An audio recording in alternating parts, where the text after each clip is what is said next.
के दो नारे आज लगे।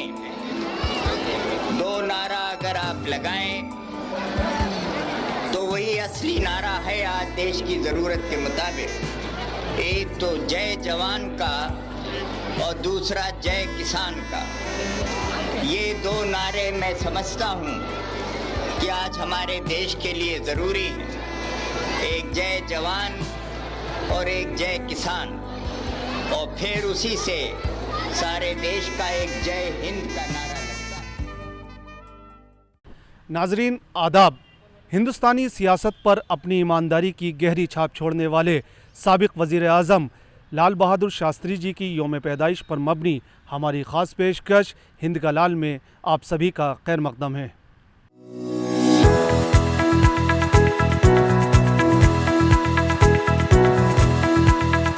नाजरीन, हिंदुस्तानी सियासत में जब भी ईमानदारी और सादगी की बात होगी, लाल बहादुर शास्त्री जी का नाम सर फहरिस्त होगा। छोटे से ख़त का ये रहनुमा किस तरह से हिंदुस्तानी सियासत के उफ़क़ पर सितारे की तरह चमका, इस पर एक नज़र डालते हैं।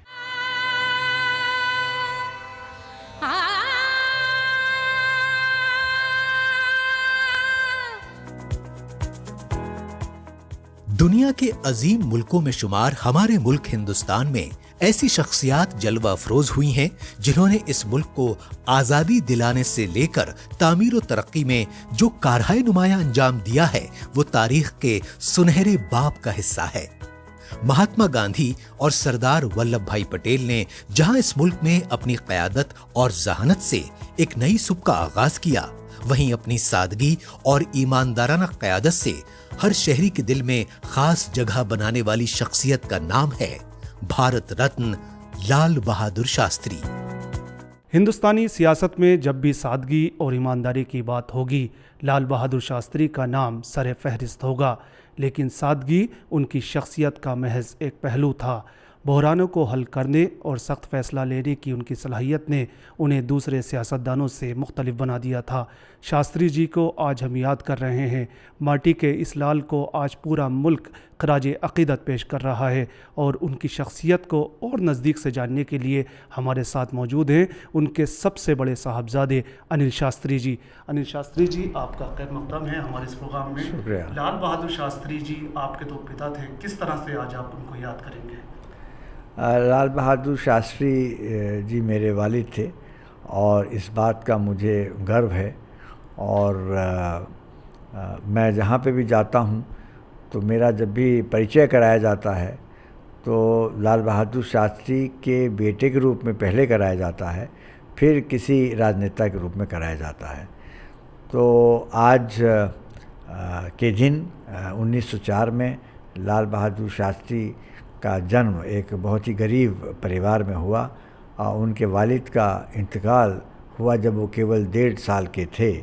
और उसके बाद वो अपने पूरे अपने जीवन था, अपनी ज़िंदगी, उन्होंने अपने मेहनत से पूरे कमिटमेंट के साथ, पूरे डेडिकेशन के साथ उन्होंने देश की आज़ादी की लड़ाई लड़ी।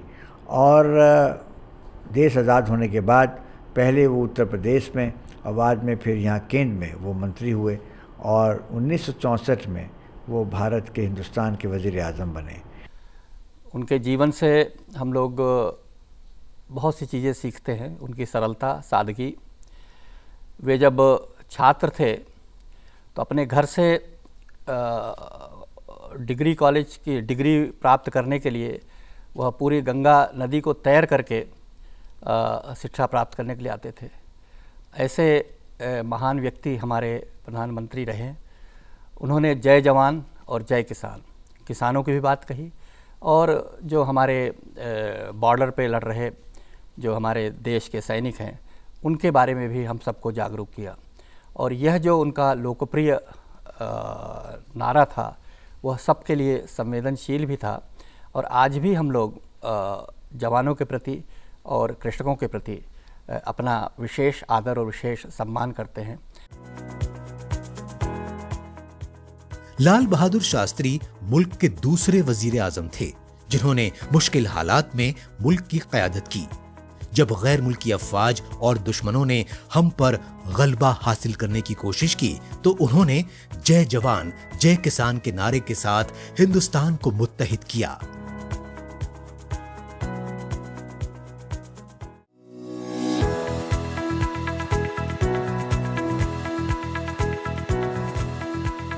जय जवान जय किसान का नारा आज भी 55 साल के बाद भी, उनके निधन के 55 साल के बाद भी आज वो इतना ही प्रासंगिक है, उतना ही रेलिवेंट है जितना उस समय था। और आज देखिए जय जवान जय किसान की चाहे कोई भी सरकार हो वो बात करती है, और क्योंकि उनको पता है कि जवान और किसान वो हमारी देश की रीढ़ की हड्डी हैं, इनके बिना देश आगे नहीं बढ़ सकता है। लाल बहादुर शास्त्री का नारा जय जवान जय किसान आज भी मुल्क के तौलो अर्ज में मकबूल है, जिसकी बुनियादी रूह अपने वतन और कौम की तामीर व तरक्की का जज्बा है।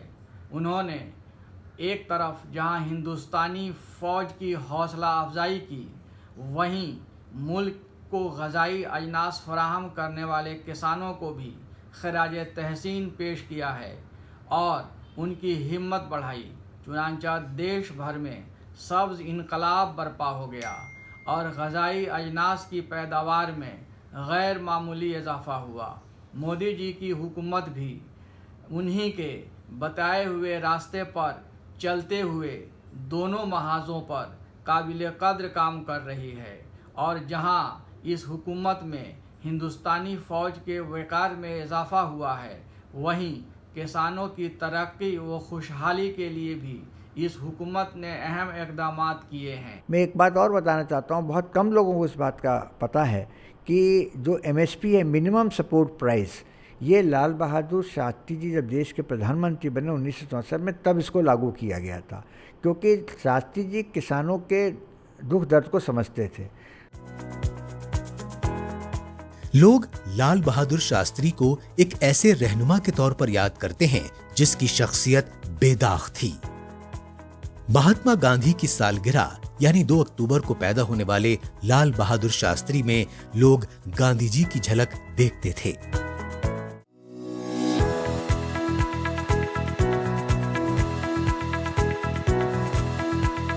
प्रधानमंत्री जैसे पद पर पहुंचने के बाद भी उन्होंने अपने सादे जीवन को कभी त्यागा नहीं।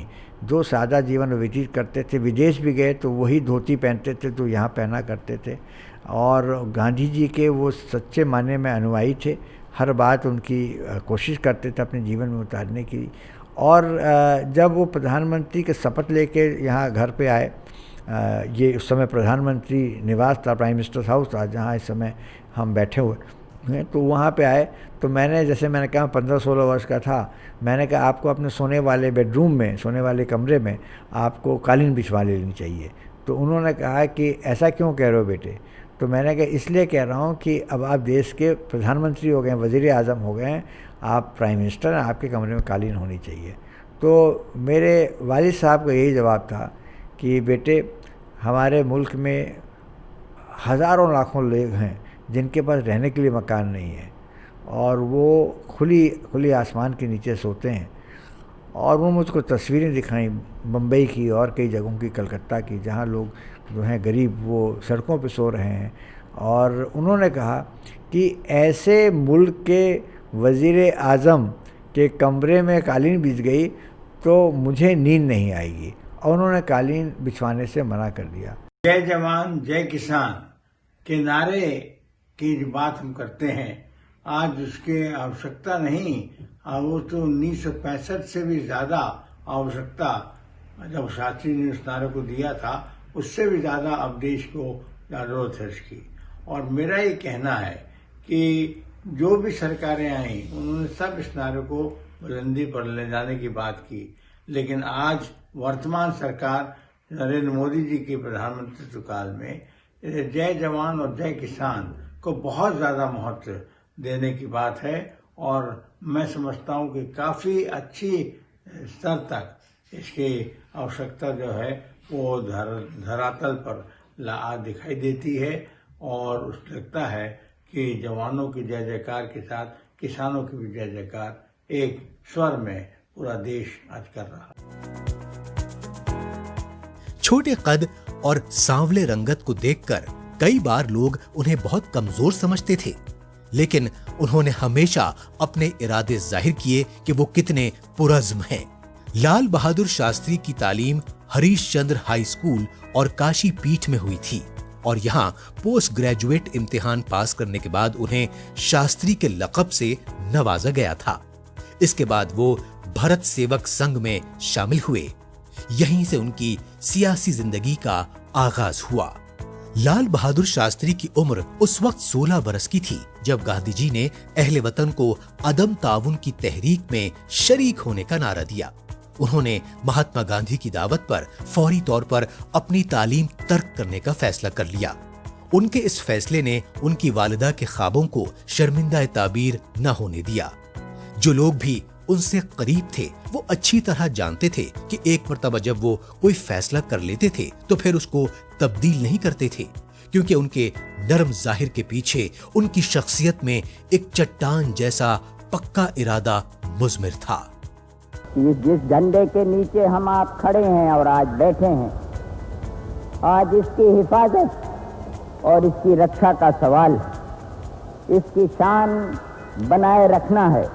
ये कायम रहे, हम रहें या न रहें, लेकिन ये झंडा रहना चाहिए और देश रहना चाहिए। जो सीख और जो ट्रेनिंग अपने बच्चों को दी वो मैं समझता हूँ कि हम अगर सैकड़ों किताबें पढ़ लें तो उनसे अब नहीं सीख सकते थे। सबसे पहला किस्सा मुझे याद आता है कि जब वो देश के वज़ीर आज़म बने तो मैं उस समय 16 वर्ष का था और चुपचाप मैंने उस समय ये जो प्रधानमंत्री निवास है वहाँ पे अकबर रोड जो है दिल्ली का, वो बिल्कुल सुनसान हुआ करता था, ट्रैफिक नहीं होता था। चुपचाप मैंने वहाँ पे गाड़ी चलानी सीख ली और जब गाड़ी चलानी मुझे आ गई तो मैंने उनके सेक्रेटरी से कहा, उनका नाम कैलाश नारायण था, हम लोग कैलाश बाबू कहते थे। मैंने कहा कैलाश बाबू मुझे गाड़ी चलानी आ गई है, आप मेरे लिए लाइसेंस बनवा दें। और 1.5 घंटे में मेरे पास लाइसेंस आ गया और मुझे इस बात का बड़ा गर्व हुआ और बहुत मैं प्राउड फील किया कि मेरे पास एक लाइसेंस आ गया है। और हालांकि मैं 18 वर्ष का नहीं हूँ, 18 साल का नहीं हूँ, 16 साल की उम्र में ही मुझे लाइसेंस मिल गया। मैंने उसको लाइसेंस को संभाल के रखा और ये सोचा कि मैं रात में अपने पिता, अपने वालिद को मैं ये दिखाऊंगा। और जब लाल बहादुर शास्त्री जी रात में आए अपने कार्यालय से तो उन्होंने मुझसे कहा कि अनिल क्या बात है, आप जग रहे हैं? तो मैंने कहा कि हाँ मैं आपको एक चीज़ दिखाना चाहता हूँ।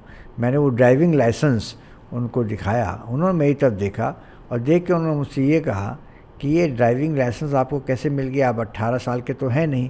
भारत में, हमारे देश में तो ड्राइविंग लाइसेंस तभी मिलता है जब वो 18 साल का व्यक्ति होता है। तो मैंने कहा मैं प्रधानमंत्री का बेटा हूँ, मैं प्राइम मिनिस्टर का लड़का हूँ। तो उस पर उन्होंने मुझसे कहा इसी बात का मुझे अफसोस है अनिल, इसी बात का मुझे अफसोस है। मैंने देखा कि उनके चेहरे पर कोई मुस्कुराहट नहीं थी, उनके आँखों में मैंने देखा कि बहुत ज़्यादा मतलब उनको ऐसा लगा जैसे बहुत तकलीफ़ हुई। और उन्होंने मुझसे ये कहा कि इसी बात का मुझे अफसोस है कि आज प्रधानमंत्री निवास के कॉम्प्लेक्स में, प्राइम मिनिस्टर हाउस के कॉम्प्लेक्स में हमारे मुल्क का एक कानून, उसका उल्लंघन किया गया और वज़ीर आज़म के बेटे ने खुद उसका उल्लंघन किया, उसको वायलेट किया।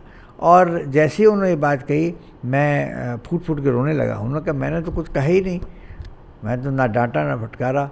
लेकिन मैंने कहा कि आपने इतनी बड़ी मुझे सीख दी कि मुल्क के, अपने मुल्क के कानूनों का कभी भी उल्लंघन नहीं करना चाहिए, उनको वायलेट नहीं करना चाहिए।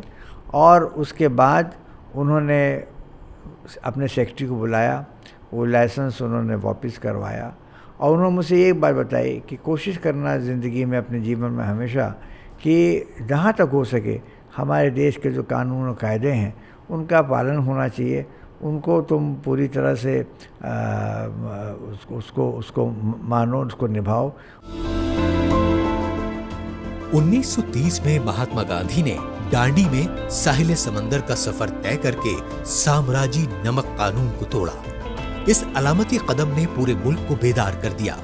लाल बहादुर शास्त्री ने पूरी कुव्वत के साथ अपने आप को जद्दोजहद आजादी के लिए वक्फ कर दिया। उन्होंने मुतादिद एहतजाजों की क़यादत की और मजमूई तौर पर 7 बरस बरतानवी जेलों में बसर किए। इस आग में तपकर उनकी मिजाज साजी हुई और वो एक बालिगुन नजर शख्स बन गए।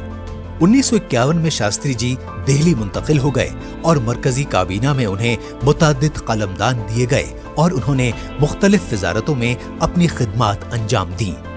उनका सियासी कद लगातार बुलंद हो रहा था। उन्होंने बतौर वजीर रेलवे उस वक्त इस्तीफा दे दिया जब उन्होंने एक रेलवे हादसे के लिए खुद को जिम्मेदार महसूस किया जिसमें बहुत सी जिंदगियां तलफ हो गई थीं। इस गैर मामूली कदम को पार्लियामेंट और मुल्क ने बड़ी सताइश की नजर से देखा। उनकी साफ और ईमानदाराना शनाख्त की वजह से उन्हें सन 1964 में मुल्क का दूसरा वजीर आजम बना दिया गया। जब वो रेल मंत्री थे हमेशा वो थर्ड क्लास, उस समय थर्ड क्लास हुआ करता था, फर्स्ट सेकंड थर्ड, तो थर्ड क्लास कंपार्टमेंट में सफ़र करते थे।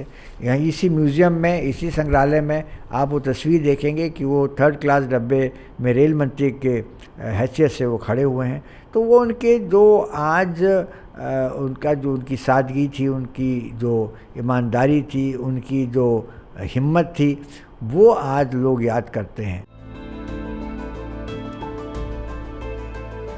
वो एक ऐसे प्राइम मिनिस्टर थे जिनके पास अपने बच्चों के लिए गाड़ी खरीदने के लिए भी उनके पास पैसे नहीं थे और उनके जब हम लोगों ने उनसे गुजारिश की कि अब आप देश के वज़ीर आज़म हो गए हैं, प्राइम मिनिस्टर हो गए हैं, अब तो आपको परिवार के लिए गाड़ी खरीदनी चाहिए, तो उन्होंने पता किया उनके बैंक में केवल 7,000 रुपये थे।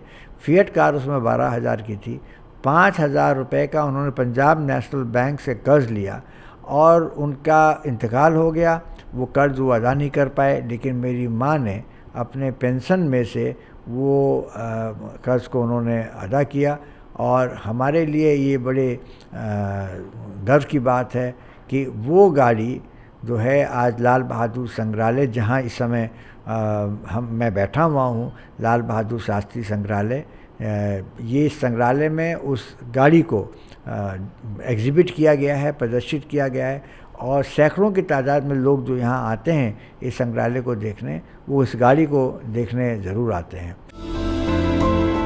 1965 में पाकिस्तान ने अचानक शाम 7:30 बजे भारत पर फिजाई हमले किए।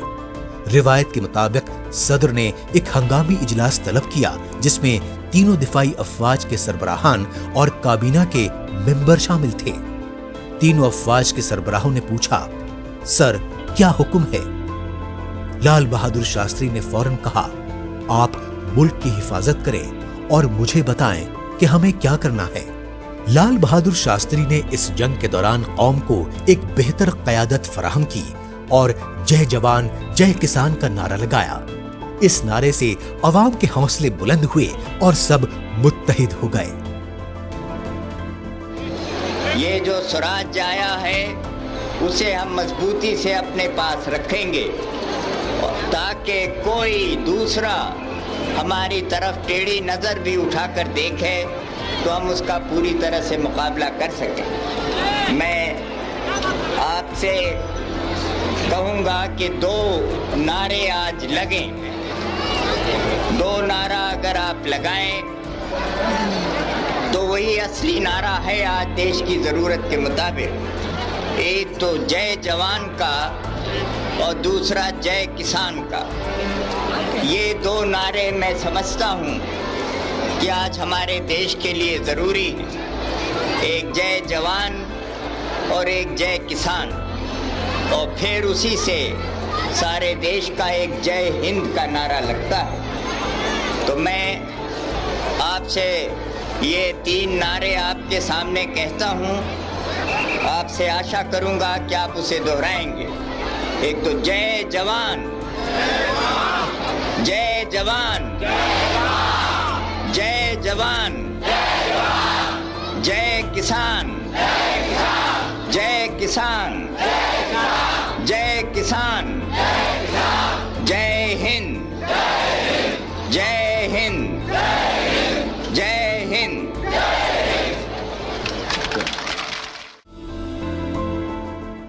11 जनवरी 1966 को जब शास्त्री जी इस दारे फानी से रुखसत हुए तो मानो हिंदुस्तान में ईमानदाराना सियासत के एक अहद का खात्मा हो गया। 1966 में उन्हें बादज मर्ग भारत रत्न से सरफराज किया गया, जो इस बात का जामिन है कि लाल बहादुर शास्त्री की कौमी खिदमात अनमोल हैं। जो सीबीआई है, शास्त्री जी कितना भ्रष्टाचार के खिलाफ थे, सीबीआई उन्होंने शुरू किया। जो सीवी सेंट्रल विजिलेंस कमीशन है वो भी लाल बहादुर शास्त्री जी ने ही इंट्रोड्यूस किया, क्योंकि वो भ्रष्टाचार को यहाँ से हटाना चाहते थे हमारे देश से, जिससे आम आदमी को इस प्रकार की कोई दिक्कत ना हो। और मुझे पूरा विश्वास है कि आज की जो वर्तमान में जो सरकार है वो भी लाल बहादुर शास्त्री के सम्मान में उसी तरह से वो काम करेगी, जिससे कि लाल बहादुर शास्त्री जी का जो जय जवान जय किसान का नारा है वो साकार हो। लाल बहादुर शास्त्री ने हिंदुस्तानी सियासत में जिस सादगी और ईमानदारी का सबूत पेश किया है वो मौजूदा सियासतदानों के लिए एक नजीर तो है ही, साथ ही शास्त्री जी को जितनी इज्जत हासिल हुई वो इस बात की जामिन है कि एक ईमानदार सियासतदान इस दारे फानी से रुखसत होने के बावजूद हमेशा अवाम के दिलों में जिंदा रहता है। उन्होंने अपने मुल्क के और मुल्क वासियों के लिए, देशवासियों के सम्मान के लिए उन्होंने हफ्ते में एक समय भोजन देना, खाना खाना जो है का उपवास किया था, उन्होंने करवाया था। हुआ इस तरह से था कि उस समय अमेरिका के राष्ट्रपति लिंडन जॉनसन ने लाल बहादुर शास्त्री जी को धमकी दी थी और ये कहा था कि अगर आपने लड़ाई बंद नहीं की तो हम आपको गेहूं देना बंद कर देंगे। उस समय गेहूं इंपोर्ट होता था, आयात होता था अमेरिका से। लाल बहादुर शास्त्री को लगा कि ये तो हमारे हिंदुस्तानियों के साथ, हमारे देशवासियों के सम्मान के साथ ही खिलवाड़ हो रहा है। उन्होंने तुरंत देश से अपील की कि हम हफ्ते में एक समय खाना नहीं खाएंगे, लेकिन अमेरिका के सामने हम खाने के लिए हाथ नहीं फैलाएंगे, भीख नहीं मांगेंगे। और सारे मुल्क ने, सारे हिंदुस्तान 40 करोड़ की आबादी थी, मैं समझता हूँ शायद ही कोई बचा हो, सब जगह रेस्टोरेंट थे, होटल थे, सब जगह जो है सोमवार को खाना नहीं मिलता था और लोग अनाज करते थे। और जो कमी थी गेहूं की, वो कमी इस उपवास के वजह के 40 करोड़ लोगों ने खाना बंद कर दिया, गेहूं खाना बंद कर दिया, इससे वो हो गई थी। यही सीख उन्होंने हमको भी दी और हमेशा कहा करते थे कि बेटे अपने ज़िंदगी में हमेशा इस बात को याद रखना कि अपने आत्मसम्मान के साथ कभी समझौता न करना, अपने सम्मान के साथ समझौता नहीं करना।